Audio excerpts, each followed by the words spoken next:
Welcome to the Car Wow Guide to the 2017 Frankfurt Motor Show. We're going to start this on the BMW stand because there's lots of cool cars to talk about. The first one is this, the Vision Dynamic. So what you're looking at here is just a concept for now, but it will probably make production in the form of something called the i5. Now BMW said that if this car went into production, it's going to have a range of about 600 kilometers, be able to do 0 to 60 in around 4 seconds and top out 120 miles an hour. Now we're going to come to a concept car, so it's the X7 concept. So this is going to be a production car. There'll be bits like these wing mirrors and maybe the crazy wheels will be toned down slightly, but the look of the car is going to be very much as is. Now it's quite an odd one, this. It's dividing opinion amongst our office and amongst the people here at Frankfurt as well. Take a look at the interior though. You can't dispute that that is a lovely interior and it will pretty much make it into production, bar a few changes, and it's a very spacious 6-seater, but it will be available, I think, as a production car with a 7-seat option as well. Now over here is the other car we've got in this little section. It's a mini electric concept, so this will go in production again in about 2 or 3 years as a fully electric version of the Mini. Now this is an all BMW show. They've got a load of cars actually, and I'll take you around them now. I'm sat in the new BMW X3 and I'm not going to give you too much detail on this car because I'll be doing a full review of it soon because I'll be getting to drive it. But from the inside, it feels nicer than the old one. So they've increased the quality. The dash design is in keeping with the latest BMWs and you've got a revised infotainment screen, thank God. And it's now touchscreen as well as swivel wheel, though I don't think it has the gesture control that you get on the iDrive in the 5 Series and the 7 Series. In terms of the exterior, well, you can have a look at it yourself. It follows on very closely of the old car, but you know, just with a bit more modern feel to it. Yeah, like I said, I'll be driving it soon and I'll let you know what it's like then. Well, I guess this is the BMW Z4 concept. I'll tell you what, it's a lot more masculine than the current Z4. In fact, I haven't been the biggest fan of Z4s. They've always looked okay, but not driven particularly brilliantly, which is odd coming from a company which claims to build the ultimate driving machine. Hopefully this latest version, when it goes into production, which will be about a year or two, should be a much better rival to something like the Porsche Boxster. This is the new BMW 6 Series Gran Turismo, and it's effectively a 5 Series with, as you've guessed it, a hatchback tailgate. So you've got a bit more practicality than the saloon and a slightly curvier, bigger body style. One of the things about the Gran Turismos, I actually had a 3 Series GT, was that you got a bit more room in the back and the 5 Series is not tight on rear passenger space. This one's got its chair pushed all the way back, but I've still got loads of room. And the benefit with these hatchbacks is the increased headroom, and there's loads of it. It's a big, comfy car, but do you really need anything bigger than a 5 Series? Because it just doesn't look as good. I mean, what do you think? I'd rather have the saloon. BMW has facelifted the i3, and this is it here. I'm not entirely sure what's different about it. There is something that's definitely new though, and that's the fact you can get an S version which has more performance, so just over 180 horsepower from its electric motor, and it can do 0 to 60 in under 7 seconds. I love the i3. I had one for about 6 months. They're blooming brilliant, so I'd like this car. You could say that I've saved the best to last. This is the new BMW M5 in all its 4-wheel drive gloriousness. Quite like the paint scheme on this one. It's a little weird matte burgundy. It's odd. So the car, 4.4 litre twin turbo V8. It's got 600 horsepower, 750 Newton meters, and like I said, 4-wheel drive, but it can still do drifts because you can decouple those front wheels and just send all the power to the back. Yeah, it should be absolutely epic, and I'm going to be driving it soon. There is one thing that I found a bit odd about it though. You'll have a look inside, you'll see it's got the biggest ever gear selector. It's rather phallic. Here we have the new Dacia Duster. Now, say new, I need to explain it to you a little bit. You see, underneath the skin, it is pretty much the same as the old Dacia Duster, but they've done a lot of work to the body, the interior. So everything you see and touch on this car is all new. The interior design's new, the panels, the seats, everything is new. And on the outside, they've used the same shape of the car, but they've altered it quite a bit. So it still looks like a Duster, but it's just modernised. It looks more expensive. It definitely looks more expensive. Good news is though, price is going to be about the same. So it's going to start from around £10,000. It's going to be a hit. It's going to be a hit. Well, it looks like there's going to be a hardcore GP version of the current Mini, and it'll be based on this concept, the Mini GP concept. I don't think the production car is going to have such crazy carbon fibre wings. That will cost too much. But The idea is there. So the current John Cooper Works Mini has 230 horsepower, so this GP is probably going to have something like 250. Still pretty front wheel drive, I imagine, but it'll feature wings and stripped out cabin and probably be a lot more uncomfortable than the current car, which would be brilliant. Right, I'm here on the Mercedes stand, and I think this car behind me is the star of the show, and I don't mean that as a pun because it's got a Mercedes badge on the front. It really is the star. Surrounded by loads of people. It's the Mercedes-AMG Project One. Essentially what you're looking at here is a Formula One car for the road. It's got the same powertrain, same 1.6 litre turbocharged petrol engine with hybrid system and electric motors that you get in Mercedes Formula One car, only it's a two-seater. So yeah, it can go on the road and you can take a passenger with you. It really is incredible. Should have over 1,000 horsepower, be able to do 0 to 200 kilometers an hour in just 6 seconds, and it'll top out around 217 miles an hour. It even has a pure EV mode, so you can drive along in electric power alone if you want to for around 16 miles. But why would you? Why would you? You want to use all that performance? What an incredible thing. Mercedes has announced its intention for a whole range of electric vehicles with the introduction of this concept. It's called the EQA.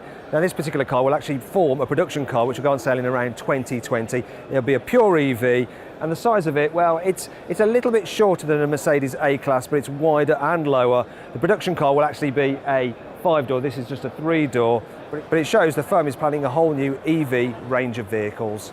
Mercedes is showing some real production cars here at Frankfurt. So I've got a facelifted version of the S-Class Coupe here. There's the facelifted S-Class Cabriolet over there. That's really it for production cars. Though over there is the Mercedes GLC F-Cell. That's just a concept, but there will be a production version of that GLC fuel cell coming soon. And over the far corner there is an electric smart car, but that is definitely just a concept, as you can see. Here we have the new Audi RS4 Avant, and it's basically the same deal as the RS5. So 2.9 litre twin turbo V6 engine with 450 horsepower, 600 newton meters, 0 to 60 in about 4.1 seconds, and you can have it de-restricted to 174 miles an hour. Oh, and it's got a massive boot as well. Lovely. Hi, I'm over here. Now you might be wondering why I'm all the way back here. It's because this R8 is actually rear wheel drive only. No power is sent to the front wheels. You've still got the same 5.2 litre V10 with 540 horsepower. But yeah, rear wheel drive, R8. They're only going to make 999 of these things, and it should be a drift machine. Apparently you can put the stability control into a special sports mode, and it'll let you do long drifts. And if you get a bit too carried away, it'll gather you up and straighten you out. If you want though, you can turn the stability control all the way off and see what your skill's like. This is the Audi Icon concept, and it's a little bit unusual, and what makes it unusual you may not like.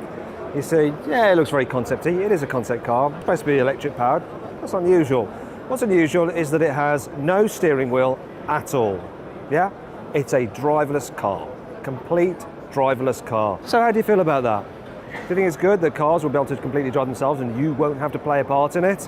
Well, Audi thinks it is, and maybe for this kind of car it'll work. It's obviously supposed to be a high-end kind of limousine with a sporty look to it, and those kind of people don't want to drive themselves, they just want to be wafted around. Volkswagen has unveiled a new sporty version of its Golf here at the 2017 Frankfurt Motor Show. They're calling it the GTI. Now I'm not entirely sure this concept's going to take off, but under the bonnet they're giving it a 1.6 litre petrol engine with 110 horsepower, which is quite a lot really. 0 to 60 is just 10 seconds. I mean, that's insane. And look at it, it's all very, very sporty. Yeah, it does stand up. I'm not sure that's what people want. I mean, who wants a hatchback that's like fun to drive? I mean, what's the point in that? I'm sat inside the new Volkswagen T-Roc, and there's something that disturbs me about it. So the interior design is very much like the new Polo, which is a good thing. Only on the Polo, the materials used on the top of the dash are soft touch. In this one, it's all hard, brittle plastic. And I don't understand that, because this is a more expensive car. It's also bigger than the Polo. In fact, inside it's slightly bigger than the Golf. I don't get that. Why have they done that? It's a shame, because the outside of this car looks quite expensive, really. It's got strong, bold creases, and with the contrasting bodywork and roof, you know, it does stand out. Oh, look, here's the new Polo GTI. 5-door only this time, but under the bonnet you get a 2-litre turbocharged engine to make up for all that. Looking forward to driving that. I'm not particularly sure why this car is so popular today. It's difficult to actually get in to see it. There's so many people swarming around it. Yeah, it was actually unveiled in a slightly different form not so long ago. What they've done really is change the colour. It's called the ID Cross concept, and it's basically VW showing what an electric-powered SUV could look like. My favourite thing on the VW stand here in Frankfurt is actually this. It's not even a car, it's a van. It's the California XXL camper van. So this probably should be called a glamper van, really. I mean, inside it's all very modernistic, it's very spacious, nice and airy, though it is only a concept for now, I'm afraid. Hope they make it. It's kind of cool, isn't it? Seat is showing off its new Arona small SUV. It's basically Seat's version of the Volkswagen T-Roc. A bit more Spanish flair, I suppose, if you believe the brand marketing. I think I'll probably go with the Volkswagen, to be fair. So here we have the Seat Leon Cupra R. Got a 2-litre turbo with 310 horsepower, so the same horsepower output as the Volkswagen Golf R, only this is front-wheel drive only. It's got a clever diff and all that kind of stuff. But it's also got a load of styling upgrades, so those crazy wheels, which can be awful if you curb them. And at the front, there's actually carbon fibre for the front splitter. Real carbon fibre, not fake carbon fibre like you get on a Civic Type R. This is the Skoda Vision E, and it's the firm's first ever fully electric car. A production version will go on sale in 2019. It'll have around 300 horsepower and all-wheel drive. Yeah, look, it's the new Skoda Karoq, which replaces the Yeti, but it's effectively Skoda's answer to the Volkswagen Tiguan. In fact, underneath the skin, it's pretty much the same as a Volkswagen Tiguan. This is the Bugatti Chiron 42-second car, and it's called that because it set a world record. It's gone from 0 to 400 kilometers an hour to 0 again in just 42 seconds. In fact, it got to 400 kilometers an hour in 32 seconds, then took 10 seconds to brake to 0. Here we have the new Porsche Cayenne. Looks rather like the old Porsche Cayenne. And over here we have the Porsche Cayenne Turbo with some big garish vents at the front. This is the Porsche 911 GT3, but there is something different about this one.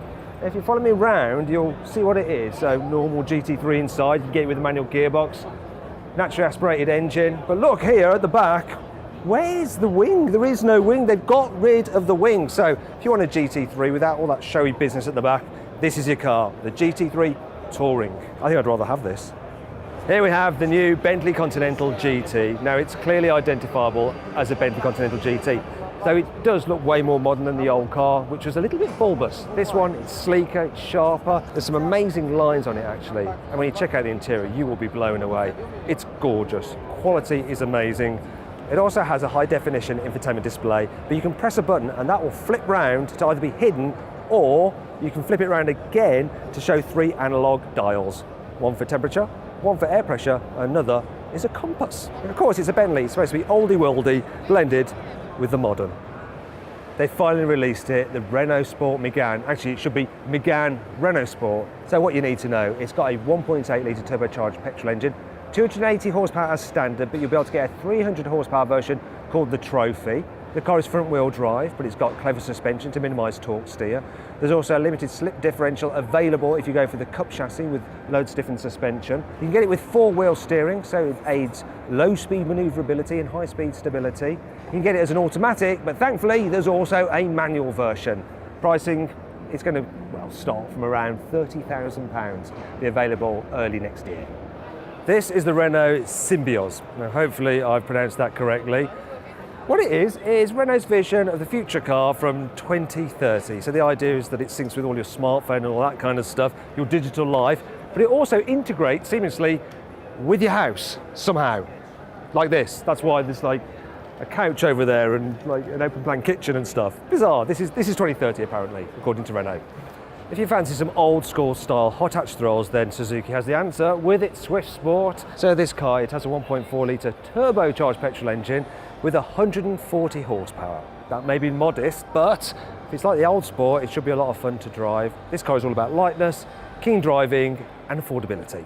So here on the Honda stand, we have a concept car, this urban EV concept, which is like a small city car, which actually looks really cool and has a digital grille.